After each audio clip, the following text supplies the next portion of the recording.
우리 하나님 말씀을 봉독하겠습니다. 마가복음 14장 32절에서 42절에 있는 말씀입니다.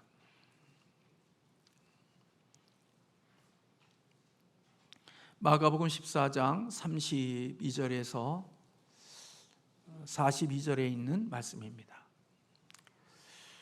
그들이 겟세마네를 하는 곳에 이르매 예수께서 제자들에게 이르시되 내가 기도할 동안에 너희는 여기 앉아 있으라 하시고 베드로와 야고보와 요한을 데리고 가실새 심히 놀라시며 슬퍼하사 말씀하시되 내 마음이 심히 고민하여 죽게 되었으니 너희는 여기 머물러 깨어 있으라 하시고 조금 나아가사 땅에 엎드려 될 수 있는 대로 이때가 자기에게서 지나가기를 구하여 이르시되 아빠 아버지여 아버지께는 모든 것이 가능하오니 이 잔을 내게서 옮기시옵소서.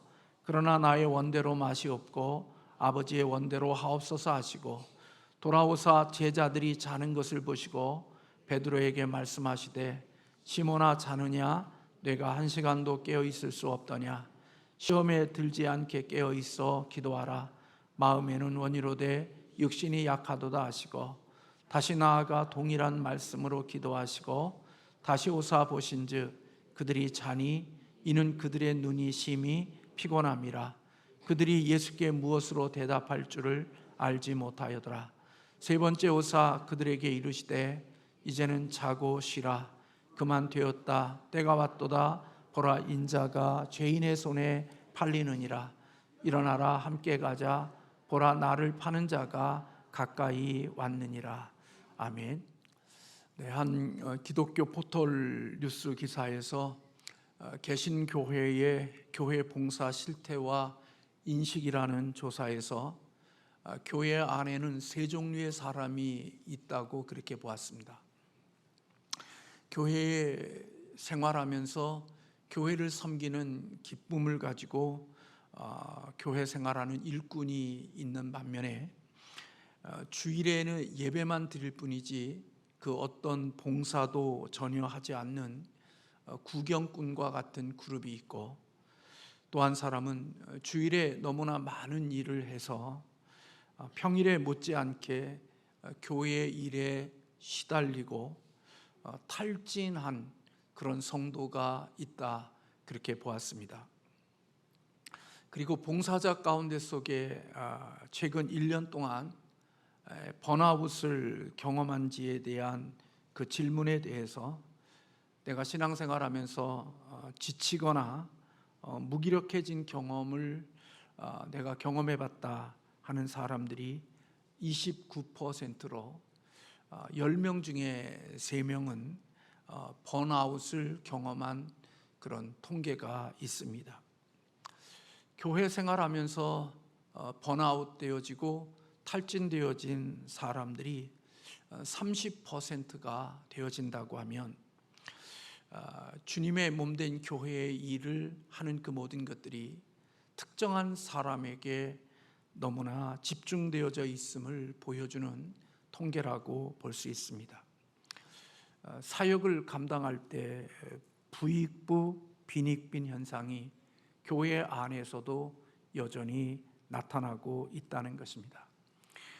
그렇다면 번아웃 되어진 그런 30%의 그리스도인들은 하나님의 교회에 나와 주일 예배를 드리고 교회를 섬길 때 우리가 부르는 찬양가처럼 즐겁고 안식하는 날로 주일을 지킬 수 있을까 생각해 보면 결코 번아웃 되어져 있는 탈진되어져 있는 그런 상태 속에서는 주일이 그렇게 즐겁고 안식하는 날로 깊이 다가오지 못할 것이라고 생각이 되어집니다. 이현우 목사님은 그의 책 제목이 피로 교회를 넘어 필요 교회로라는 책에서 예수님의 피로 사신 교회가 필요 교회가 아니라 필요한 피로 교회가 되어져 있다 그렇게 이야기하고 있습니다. 다시 말하면 교회가 너무나도 피로하고 지치고 그리고 생기를 잃어버린 교회가 되어져 버렸다는 사실을 그의 책에서 안타까워하는 마음으로 이야기하고 있습니다. 그리고 한국교회가 다시 한번 기력을 회복할 수 있기 위해서는 우리의 일과 쉼이라는 그러한 것들을 잘 균형 있게 이루어 가야 한다고 하는 사실을 이야기해 주고 있습니다. 그래서 일과 쉼이라는 것은 동전의 양면과 같이 우리가 함께 세트로 와야 되는 것이고, 그리고 그것이 일하면서 쉬고 쉬면서 일하는 그런 구조를 가져야 된다고 이야기합니다. 오늘 우리들이 살아가는 가운데 속에 우리의 삶을 보면 늘 바쁘고 피곤하다 하는 말들이 우리의 삶에 너무나도 익숙하게 자리 잡고 있는 것을 보게 됩니다. 조금만 하면 피곤하다라는 입이 우리의 입을 떠나지 않을 때들이 참 많이 있고, 바쁘다라는 말이 떠나지 않을 때들이 있습니다. 저희 자녀들 중에서도 늘 보면 피곤하다, 바쁘다, 힘들다, 또 어렵다 하는 그런 말들을 자주 사용하고 있는 것을 듣게 되어집니다. 정말 우리의 삶은 많이 피곤해 있는 것 같고 지쳐 있는 것 같고, 또 그리고 힘들어하는 모습들이 우리에게 있습니다. 특별히 교회를 섬기고 예수를 믿는 우리 그리스도인들 중에 30%의 사람들이 번아웃 되어진 것처럼 주님의 몸된 교회를 누구보다도 더 많은 곳에서 주의 일을 하고 있지만, 그 주의 일을 하는 가운데 속에 기쁨이나 그리고 삶의 즐거움을 누리며 일하기보다는 참 많이 지치고 탈진한 그 모습 속에서 기쁨이 없고 감사를 느끼지 못하는 그런 모습 속에서 교회를 섬겨가는 사람들도 있다고 여겨집니다. 왜 우리가 이렇게 피곤하고 왜 우리가 이렇게 바쁘게 인생을 살아가는가 생각해 보니까 저 자신도 또 여러분들도 우리의 삶의 목표가 성공과 그리고 잘 되는 것에 우리의 목표를 두고 살아가기 때문에 우리의 삶은 늘 피곤하고 지쳐 있는 것 아닐까 하는 생각이 듭니다. 경쟁에서 이겨야 되고 남들보다도 앞서가야 되고, 그리고 내 인생이 남들보다 더 잘 되어야 된다는, 높은 곳에 올라가야 된다고 하는 이러한 우리의 목표와 우리의 목적을 두고 인생을 살아가기 때문에 우리의 삶에는 늘 이겨야 된다는 강박관념이 우리로 하여금 피곤하고 지치게 하는 부분들도 있다고 생각이 되어집니다. 그래서 확실한 미래를 보장받기 위해서는 오늘을 포기하며 살아야 확실한 미래가 보장될 수 있다고 여겨서 오늘도 쉬지 않고 우리가 인생을 열심히 살아가고 있는데, 그렇다고 해서 오늘을 열심히 살아가서 내일은 쉴 수 있느냐? 결코 그런 것도 아닌 것 같습니다. 오늘도 쉴 수 없고 내일도 쉴 수 없고, 그래서 우리는 쉴 수 없는 인생을 살면서 우리의 삶에는 늘 남는 것은 피곤함, 지친 이러한 것들이 우리의 삶 속에 자리 잡고 있는 것 같습니다. 이 땅의 성장이 목표가 되어진 공동체마다 늘 그곳은 피곤함이 있게 되어집니다. 성공의 욕망에 사로잡힌 교회나 성공의 목표를 두고 있는 공동체는 항상 피곤함 속에 있게 되어지지요. 그리고 그런 구조 속에서 충성스럽게 일하는 사람일수록 더욱더 피곤함을 더 많이 느끼는 것 같습니다.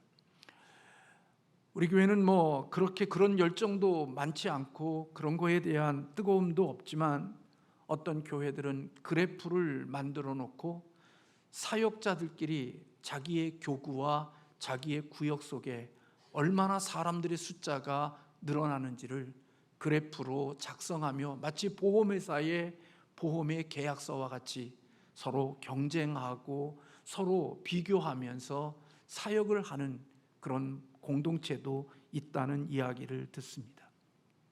서로 경쟁하고 서로 높아지려는 이 마음 때문에 늘 힘들고 어려운 지친 모습 속에서 날마다 하루하루를 보내는 그런 사역자들도 있습니다. 저는 저 자신도 그렇습니다만은 우리 교회의 사역자들이 탈진할 정도로나 번아웃 되어질 정도로 주님의 몸된 교회의 사역이 많이 있다고 저는 생각해 본지 모릅니다. 물론 각자마다 다르겠지만 저는 저 자신이 우리 교회의 사역자들이 뭔가 경쟁하고 사람들의 수를 모으기 위하여 채찍질하면서 번아웃 되어질 정도로 그렇게 사역하기를 요구한 적은 없다고 저는 개인적으로 그렇게 생각하고 있습니다. 사실 우리가 인생을 살면서 피로와 그리고 탈진에 있는 그 모습 속에서 우리가 자유함을 얻을 수 있는 그것은 바로 멈춤과 쉼이라고 말합니다. 그런데 우리는 답을 알지만 그 답을 알면서도 우리는 멈추지 못하고 쉬지 못하는 삶을 살아가며 마치 브레이크가 파열되어진 것처럼 우리는 앞으로 전진하는 삶만 우리의 삶 속에 있음을 보게 되어집니다. 김기현 목사님은 일 없는 쉼은 공허하고 쉼 없는 일은 맹목적이다, 그런 이야기를 했습니다. 일 없이 쉬는 것, 그것은 공허한 것이고 쉼 없는 일은 또한 맹목적인 것이 될 수 있다고 이야기하면서 일과 쉼이 균형을 맞춰야 되고 그 긴장 관계가 잘 해결이 되어졌을 때 사실은 그 삶이 나름대로 아름다움도 있고 즐거움도 있고 행복감이 있을 수 있다고 이야기합니다. 어거스틴은 참된 쉼은 하나님 안에 있을 때 가능하다라고 말했습니다. 왜냐하면 에덴 동산 밖에 추방되어진 우리 인간들은 아무리 애를 쓰고 수고해도 우리가 원하는 것만큼, 우리가 기대하는 것만큼, 내가 바라는 것만큼 얻을 수 없는 존재들이기 때문에 에덴 동산 밖에서 우리의 만족과 우리의 원하는 것들을 충족할 수 있는 비결은 없다는 것입니다. 다시 말하면 하나님 밖에서는 우리에게 아무리 많은 것을 가지고 있고 아무리 많은 것을 얻었다 할지라도 그는 진정한 쉼이나 진정한 만족을 누릴 수가 없게 되어져 있다는 것입니다. 참된 쉼은 스스로 만들어낼 수 있는 것이 아니라 진정한 쉼은 하나님의 주시는 선물이라는 것입니다. 주님이 주시는 쉼이 있을 때 그곳에 평안함이 있고 그 속에 기쁨이 있는 삶이 되어진다는 것입니다. 그래서 온전한 삶을 살고 온전한 쉼을 위해서는 마치 거슬러 올라가는 연어처럼 이 세상에 있는 것들을 저항하고 살지 않으면 우리는 진정한 쉼이나 하나님의 주시는 자유함을 누릴 수가 없다는 것입니다. 많은 사람들이 돈이 노예가 되어지고 이 세상에 있는 것에 노예가 되어 살아가는 이 시대 속에서 사람들을 자유케 하는 것은 더 많은 돈을 가지고 더 많은 명예를 가지고 더 세상에 있는 것들을 더 많이 가짐으로 말미암아 그 속에서 자유함을 얻게 되어지는 것이 아니라 세상에 있는 것으로부터 자유함을 얻는 것은 그것은 자신의 것을 나눔으로써 자유함을 얻도록 되어져 있지, 더 많은 것을 가짐으로 말미암아 돈이나 명예나 이 세상에 있는 인기로부터 자유함을 얻을 수 있는 방법은 없다는 것입니다. 그렇게 많은 것을 가지고 있고 그렇게 이 세상의 모든 것을 다 얻었음에도 불구하고 그 옷 하나가 뭔지, 그 명품이 뭔지, 그 모든 것을 가졌음에도 불구하고 인간이 가진 그 욕심 때문에 수많은 사람들의 마음을 아프게 하고 수많은 사람들을 힘들게 하는 일들을 거침없이 하고 살아가는 모습들을 보면서 인간의 자유는 내가 가지고 있는 것보다 좀 더 많이 가지고 있고 좀 더 높은 곳에 있음으로 자유를 누리는 것이 아니라 진정한 자유는 내게 있는 것을 나눔으로, 내게 있는 것을 포기함으로써 얻어지는 것이 진정한 자유라고 말할 수 있다는 것입니다. 여러분, 그러긴 의미에서 볼 때 우리는 이와 같은 삶을 사는 것은 인간의 노력이나 저와 여러분의 인간의 방식으로는 결코 얻을 수 없는 것입니다.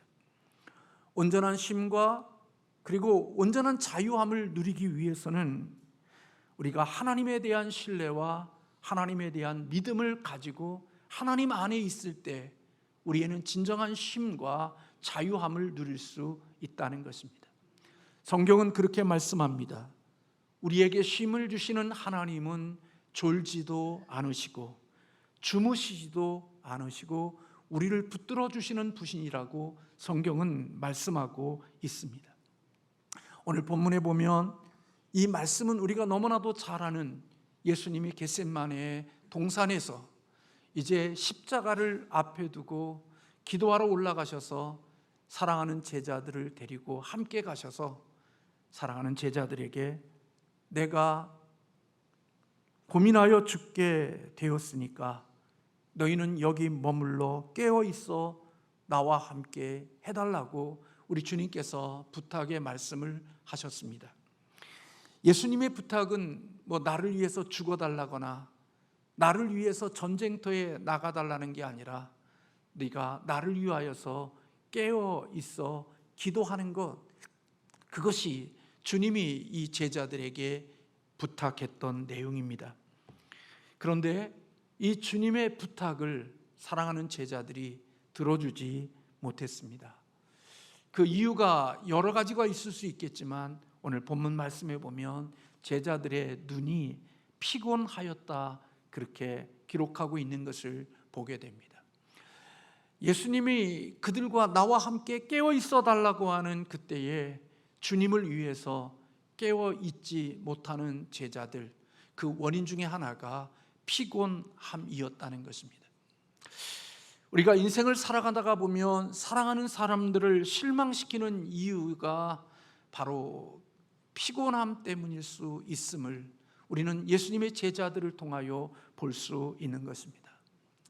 사랑하는 자녀들이 정말 아버지 어머니 내 곁에 잠깐 머물러 나와 함께 있어 주세요, 대단한 것 아니고 거창한 것 아니라 아버지 어머니 나와 함께 내 곁에 잠시 머물러 있어 주세요라는 자녀들의 요청 앞에 그 자녀들의 요청을 들어주지 못하는 이유가 우리의 피곤함 때문에 옆에 잠깐 함께 있어 달라고 하는 자녀와 함께 해주지 못하는 모습들이 우리에게 있음을 보게 됩니다. 대단한 거 사달라는 것 아니고 거창한 거 사달라고 하는 것 아니라 아버지 어머니 내 곁에 잠깐 나와 함께 있어 주세요 라는 그것 때문에 그런 요청도 들어주지 못하는 이유가 세상의 분주함과 바쁨과 그리고 피곤함 때문에 그 자녀의 간절한 소원을 들어주지 못하는 모습들이 우리에게 있을 수 있는 것입니다. 그런데 왜 우리는 그렇게 피곤한 인생을 살아갑니까? 그것은 많은 이유들이 있겠지만 그 중에 한 가지가 바로 우리의 인간의 욕심과 욕망 때문인 것입니다.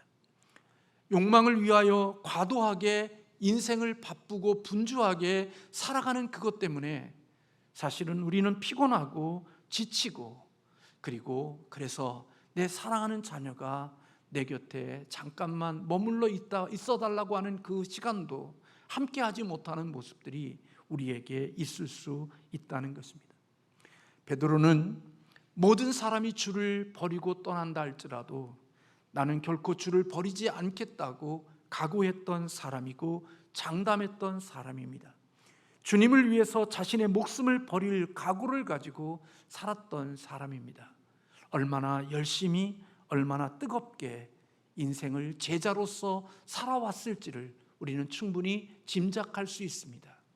그런데 주님을 위하여 그렇게 뜨겁게 열정적으로 살아왔던 베드로, 주님께서 간절히 요청하시는 내 곁에 깨어서 나와 함께 기도해 달라고 하는 주님의 요청을 들어주지 못했습니다. 정말 주님이 필요로 하는 그때 함께하지 못하고 졸고 있고 잠을 자는 제자들의 모습을 볼 수가 있는 것입니다.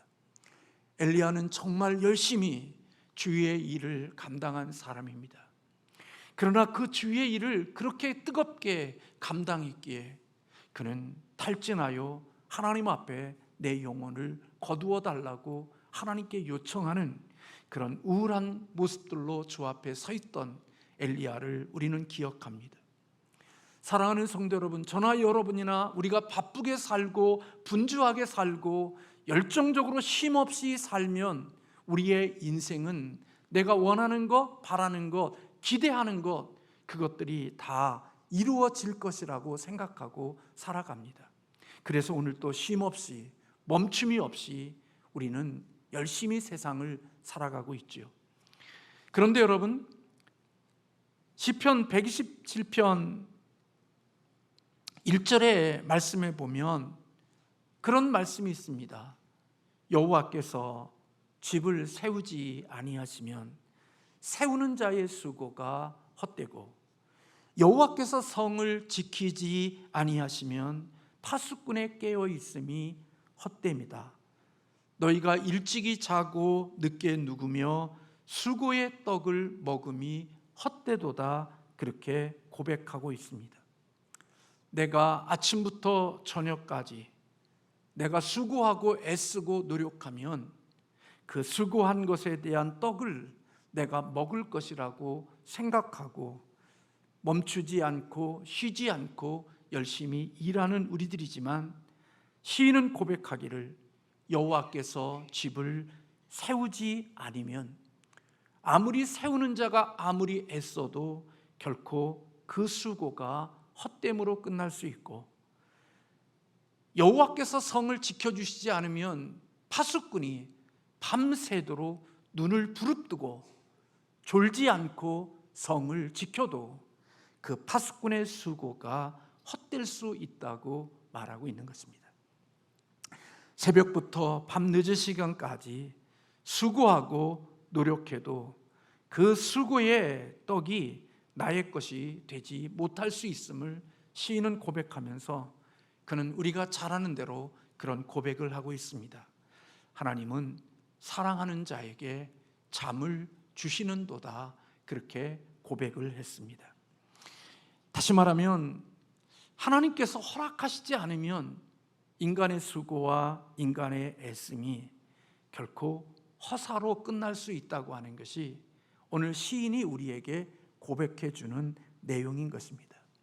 그러나 하나님이 지켜주시면, 하나님이 보호해 주시면, 하나님이 함께해 주시면 내가 모든 방어와 그리고 수고가 멈춰진 그 밤에도, 내가 잠자는 그 시간 속에서도 하나님은 나를 위해서 일해 주시고 나를 위해서 지켜주시고 나를 위하여 기업을 잘하게 하시는 일들을 하나님이 해 주실 수 있음을 고백하고 있는 것입니다.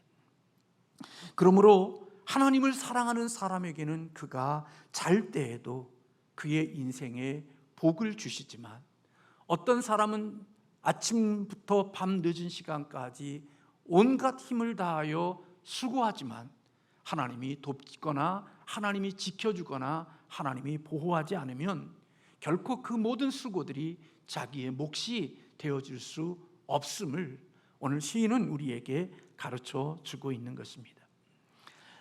사랑하는 성도 여러분, 우리의 진정한 쉼이나 우리의 진정한 멈춤은 하나님을 신뢰하고 하나님을 온전히 믿을 때 우리는 멈출 수 있고 우리는 쉼을 가질 수 있는 자들이 되어진다는 것입니다.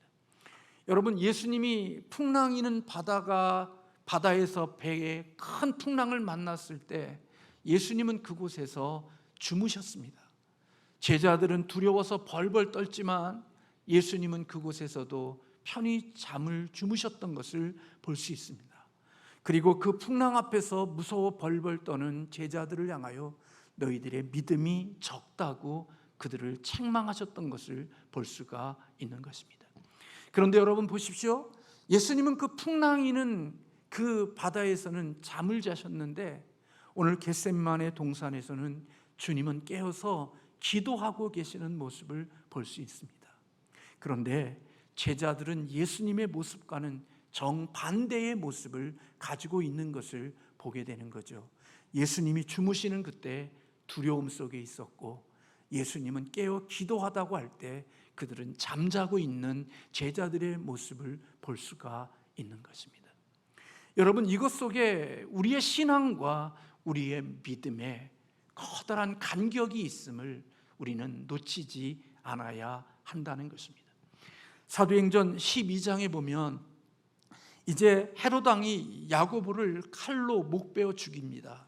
그리고 그 복배인 사건을 보면서 유대인들이 너무 기뻐하고 좋아하는 모습을 보면서 베드로를 체포하여 옥에 가두어서 그도 역시 유대인들에게 즐거움을 주기 위하여, 인기를 얻기 위하여 베드로를 죽이려는 계획을 갖고 하루 전날이 되어졌을 때 오늘 성경에 보면 베드로가 내일이면 해가 뜨면 죽게 되어지는 그 현장 속에서 베드로가 잠자고 있었다고 성경은 말씀하고 있습니다. 그냥 잠자는 것이 아니라 요란한 소동 속에서도 천사가 그를 깨워야 일어날 정도로 오늘 베드로는 깊은 잠에 들었던 것을 볼 수가 있는 것입니다.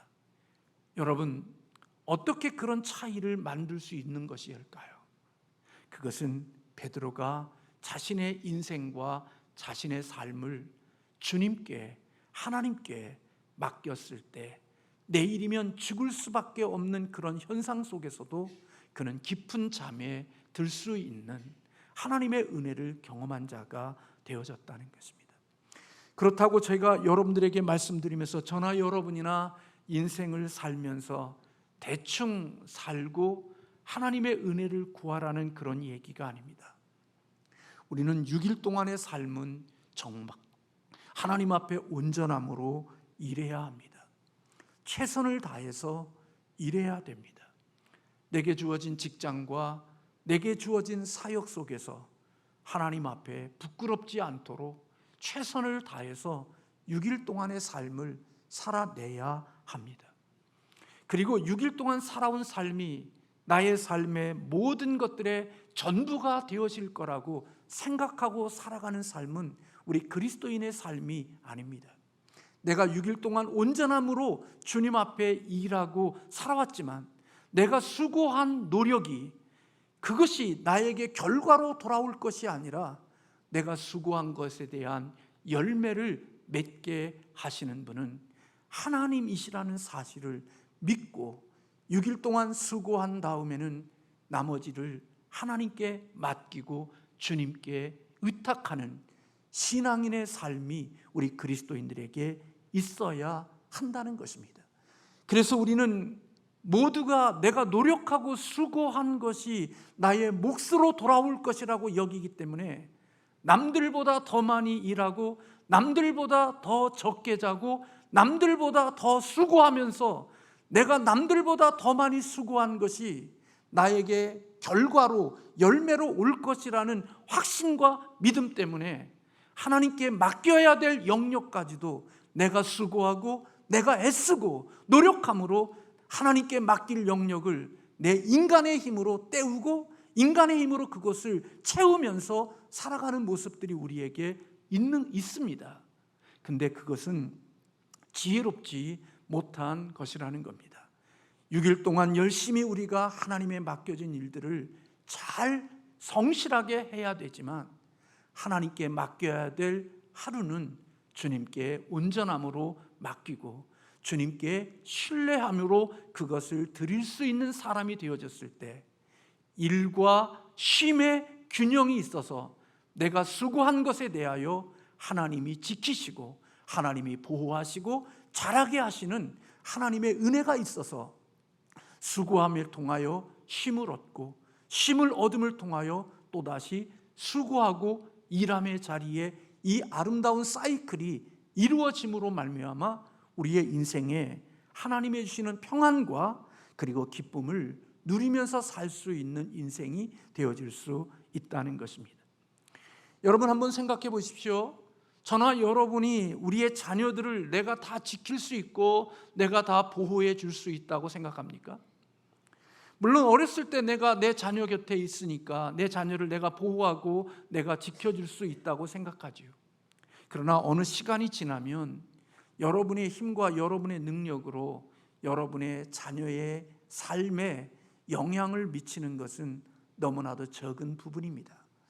내 눈에 보이지 않는 자녀, 내 영역에 벗어난 자녀들을 보면서 우리는 내가 모든 것을 책임질 수 있다고 생각하면 그 보이지 않는 시간, 내 곁에 머물지 않는 그 시간 동안에 우리는 무엇으로 인생을 살아가야 되느냐? 두려움과 걱정과 염려와 불안으로 인생을 살아가는 자들이 될 수밖에 없는 것입니다. 그러나 내가 할 일은 내가 하지만 하나님의 보호와 하나님의 인도하심과 하나님의 지키심을 믿고 하나님께 맡길 수 있을 때 나는 그 속에 참된 쉼도 누릴 수 있고 멈출 수도 있고 하나님의 주시는 자유함을 누릴 수 있는 자가 되어진다는 것입니다. 여러분, 우리는 자녀들이 일주일 가운데 속에 7일을 공부하고 또 그렇게 열심히 살아가면 그 자녀가 반드시 성공하고 잘 될 것이라고 생각하고 우리는 살아갑니다. 그래서 주일날도 학원에 가고 주일날도 하나님께 예배하고 하나님께 온전히 주 안에서 누리는 쉼보다는 세상에 있는 일들로 인하여 분주하게 움직이고 배우고 활동하면 그 아이가 남들보다 앞서가고 먼저 다른 사람보다 탁월한 삶이 되어질 것이라고 생각하고 우리는 모든 것을 인간의 노력과 힘으로 모든 자녀들을 양육하는 모습들이 우리에게 있습니다.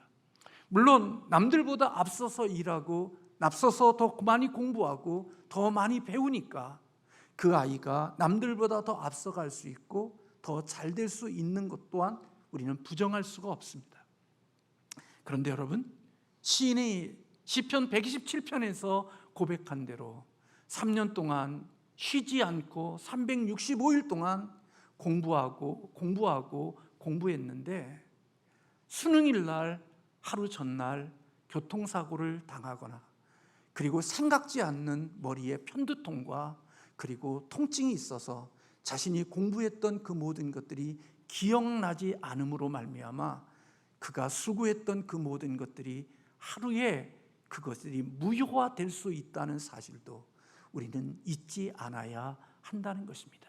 아니, 특별한 일이죠. 어떻게 그런 날들이 있겠습니까? 우리 그렇게 생각하지만 하나님이 도와주시지 않으면, 하나님이 지켜주시지 않으면 내가 다 아는 문제인데도 불구하고 답안지를 옮겨 쓰는 과정 속에 답지 않아 밀려서 쓰게 되어지면 그가 모든 만점을 맞은 것처럼 보여져도 결코 가장 낮은 점수를 가질 수 있는 것이 우리의 인간이라는 사실을 잊지 않아야 한다는 것입니다. 7일 동안 열심히 일하니까 그 일한 거에 대한 내 모든 것을 내가 얻을 거라고 생각하고 그것을 자신을 믿고 살아가기 때문에 멈추지 못하고 쉬지 못하지만, 그러나 쉬지 못하는 그것이 우리의 인생에 오늘 결정적인 때 예수님 곁에 깨어 있어야 되는 그 시간에 깨어 있지 못함으로 말미암아 주님의 마음에 아픔을 주었던 것처럼 그의 인생 가운데 속에 정말 소중하고 너무나 귀한 그때에 하나님의 그 소중함을 잃어버리고 그 소중한 것들을 가지지 못할 수 있음을 우리는 잊지 않아야 한다는 것입니다. 제가 예전에 섬겼던 교회에서 저희 여집사님 남편이 개인 택시를 했습니다.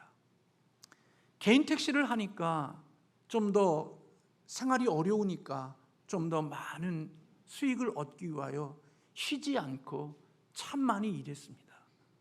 그렇게 일하다가 어느 날 뇌졸중이 와서 결국은 개인 택시도 팔아버렸고 그리고 삶은 더욱더 어려운 가운데 속에 처해진 안타까운 모습을 함께 경험하고 보고 기도하며 살아온 적이 있습니다. 남들보다 앞서가는 거, 빨리 가는 거, 인간의 욕심 속에서 멈추지 않고 달리면 인생이 더 행복하고 더 멋진 성공을 할 것이라고 생각하죠. 저도 마찬가지고 여러분도 마찬가지로 그렇게 열심히 하나님 없이 달려오다가 보면 어느 날 정말 필요할 때 인생의 난처한 일들을 겪을 수 있고, 그렇게 수고하고 잠 못 자고 그렇게 성을 지키기 위하여 눈을 부릅뜨고 내 재산을 지키기 위하여서 그렇게 지켰고, 내 집을 세우고 내 성을 세우기 위하여 애썼음에도 불구하고 내 수고가 한순간에 휴지 조각이 되어져 버리고 쓸모없는 종이 조각이가 되어져 버리는 그런 난처한 일들을 겪을 수 있지만, 내 인생이 내가 노력하고 수고한 것으로 다 얻는 게 아니라 하나님의 도움이 있고 하나님의 보호가 있는 줄로 믿고 주님께 맡기고 내가 주님을 신뢰하는 가운데 속에 잠을 자는 그 시간 속에서도 하나님은 그를 지키고 그를 자라게 하고 그 기업을 키워가시는 하나님의 일하심이 있음을 오늘 성경은 우리에게 말씀해 주고 있는 것입니다. 사랑하는 성도 여러분, 저와 여러분이 성공이 우리의 삶의 목적이 되지 않기를 주님의 이름으로 축원합니다. 남들보다 앞서가는 것이 여러분의 목적이 되어지지 않기를 바랍니다. 그렇다고 우리가 게으르게 살라는 거 아닙니다. 이 땅에 우리 인간의 모습을 보십시오. 세상에 돈도 그렇게 많이 가지고 있고 권력도 많이 가지고 있고, 그리고 인간의 힘으로 평범함 속에서 다 살 수 있는 능력도 있음에도 불구하고 인간의 욕심이라고 하는 것이, 인간의 욕망이라고 하는 것이 넘쳐서 결국 다른 사람들로부터 손가락질과 비웃음과 조롱거리가 되어져 그 영광스럽고 복된 자리가 수치와 부끄러움의 자리로 떨어지는 그런 모습들이 우리의 인생 속에 있다는 사실을 우리는 살아가는 삶의 모습 속에서 볼 때들이 참 많습니다. 기억해야 될 것은 저나 여러분이 우리의 힘으로는 할 수 없지만 하나님의 은혜가 우리에게 있어서 돈의 노예가 되어 살아가는 우리들에게 돈이 더해짐으로 자유하는 게 아니라 하나님의 은혜 때문에 내가 있는 돈을 나눌 수 있고 내게 있는 욕심을 내려놓을 수 있을 때 하나님의 진정한 자유함이 있고 진정한 평안함이 올 수 있음이 오늘 성경이 우리에게 가르쳐주는 진리라고 여겨집니다. 그래서 여러분, 우리에게 욕심을 따라서 살아가는 우리들은, 우리의 자녀들이 2등 했는데도 행복하지 않습니다. 전교에서 10등 안에 들어가도 행복하지 않습니다. 왜냐하면 그의 마음은 전국에서 1등이 목표로 둔 사람은 그 자녀가 전국에서 5등을 하고 10등을 해도 그 전체에 비하면 얼마나 탁월한 삶이 되어졌는데도 불구하고 그는 그 귀한 자녀로 인하여 행복하거나 기쁘거나 감사하지 못하고 오히려 그 아이를 더 쪼고 그 아이를 더욱더 채찍질함으로 말미암아 부모도 그렇고 자녀도 그렇고 더 큰 지옥과 고통과 아픔의 자리에 들어가는 모습들을 우리는 인생을 살아가면서 봅니다.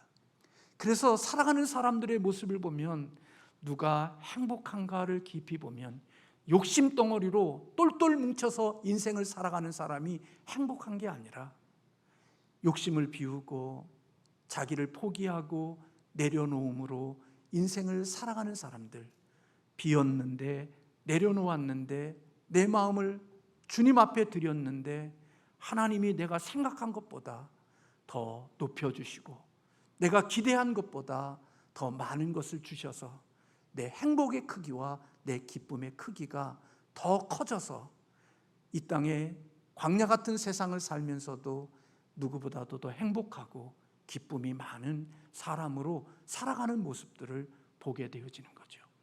그래서 욕심 덩어리들은 행복이 별로 없습니다.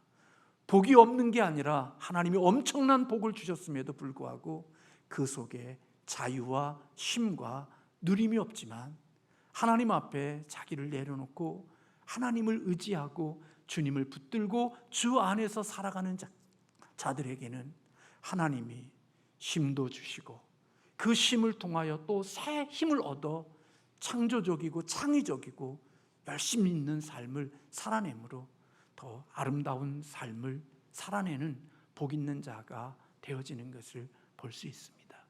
사랑하는 성도 여러분, 저와 여러분의 욕심이 우리를 피곤함의 자리에 집어넣어서 결국 쉼없이 달려가다가 인생의 난처한 일을 만나 지나온 쉼없는 삶을 후회하는 게 아니라 하나님의 주신 날들을 성실하게 일하고 또 하나님께 맡길 것은 하나님께 맡김으로 쉼을 누리는 일하심과 쉼이 균형을 이루어서 우리의 삶에 주시는 하나님의 축복과 하나님의 자유가 있는 복 있는 삶을 살아가는 저와 여러분이 되시기를 주님의 이름으로 축원합니다.